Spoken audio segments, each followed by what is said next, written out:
Sesaat lagi Anda akan menyimak Bincang Psikologi Keluarga.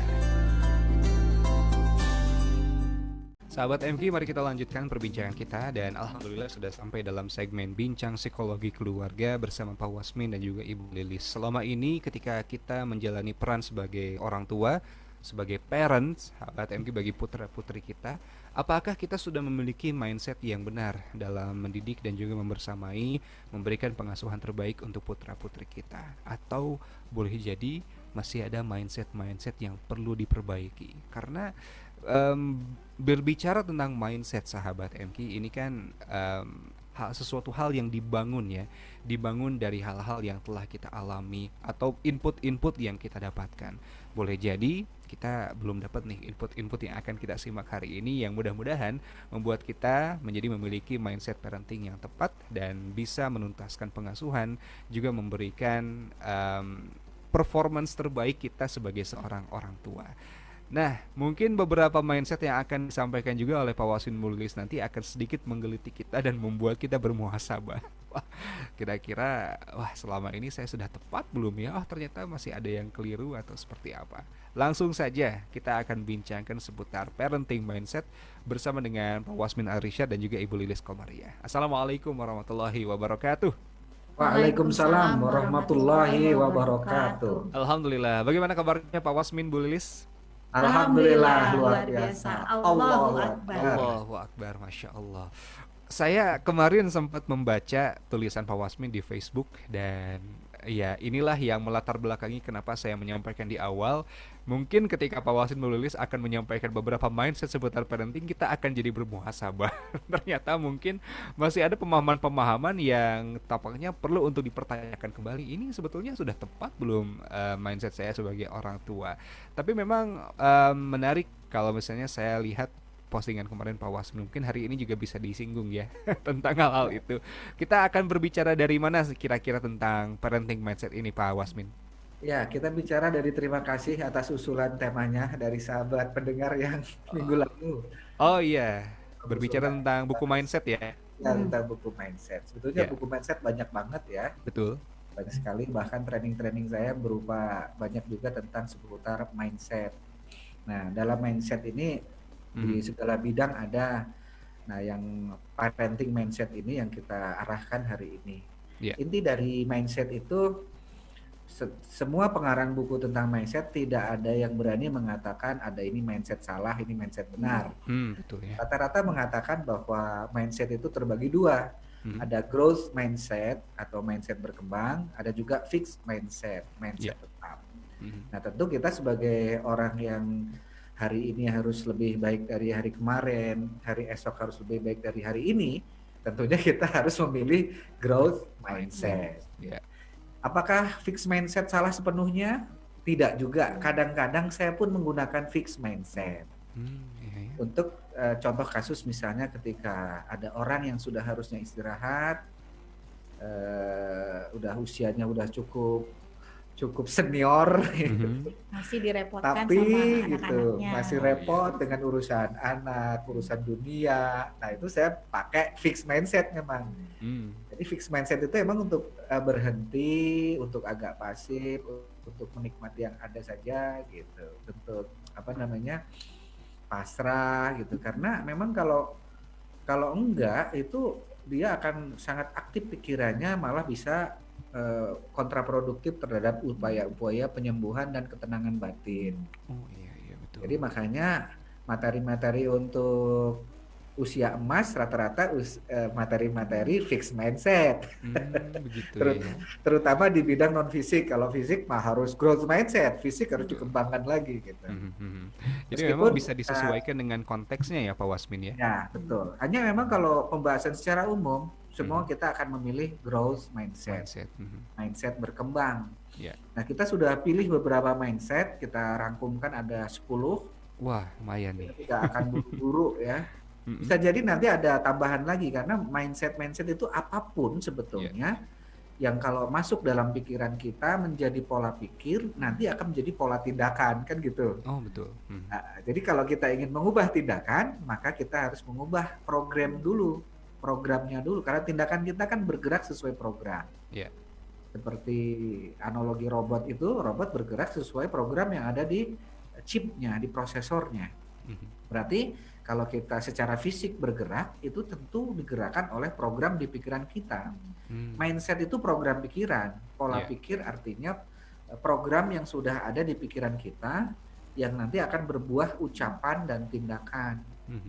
Nah, makanya ketika ingin mengubah tindakan dalam hal parenting ini, maka kita juga harus mengubah mindset kita dalam parenting ini. Pola pikir kita dalam parenting ini.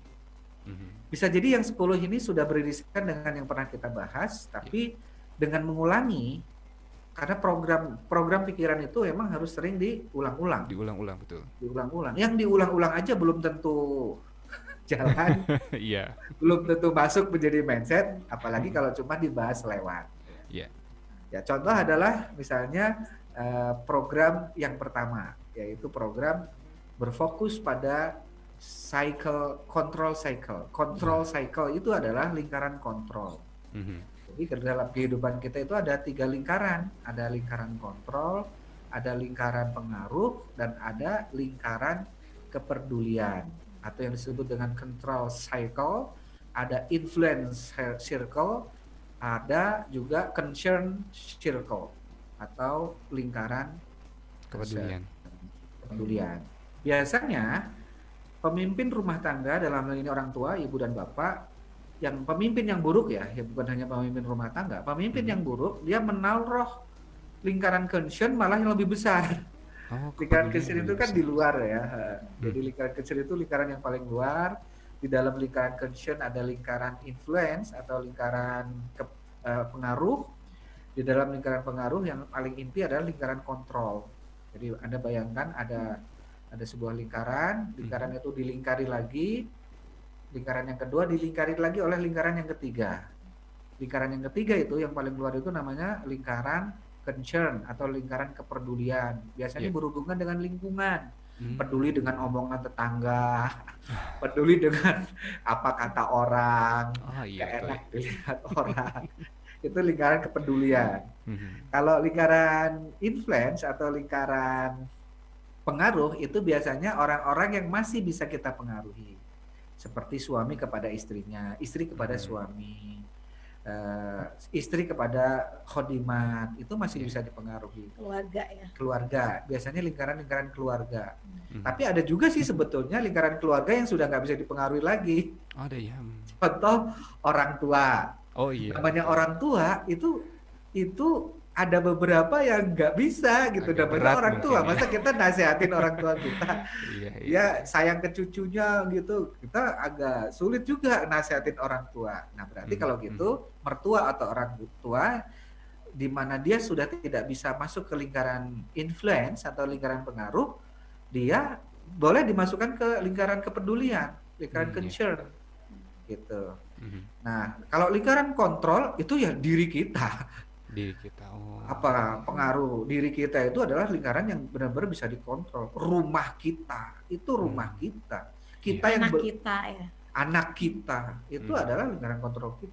Orang-orang yang masih dalam tanggungan kita itu lingkaran kontrol itu. Kalau dia nggak bisa dikontrol, kita bisa cabut tuh fasilitasnya. Betul. Kalau lingkaran itu kan terkait dengan tanggung jawab, tanggung jawab kita. Tanggung jawab kita. Nah, pemimpin yang buruk menaruh fokusnya pada 60% malah kepedulian yang paling luar, 30% pada pengaruh, malah yang 10%-nya pada lingkaran kontrol pada dirinya. Dan lingkaran kontrol ini sesuatu yang bisa diubah ya Pak Wasmin. Kalau yang pengaruh tadi dari lingkungan, ya misalnya orang ya tetangga mau bilang apa juga kan dia punya mulut ya. Kita mau ditutupnya di mulut, masa disumpel gitu ya kan nggak bisa juga. Misalnya kan nggak bisa gitu. Jadi orang lain di sekitar pengaruh diri mau ngomong apapun kan hak dia. Betul. Tapi yang bisa kita kontrol, yang kita bisa rubah adalah diri kita, anak kita. Dan akhirnya karena kita berfokus pada faktor kontrol itu, akhirnya kita bisa bersikap kapan misalnya sikap kita itu bagaimana gitu.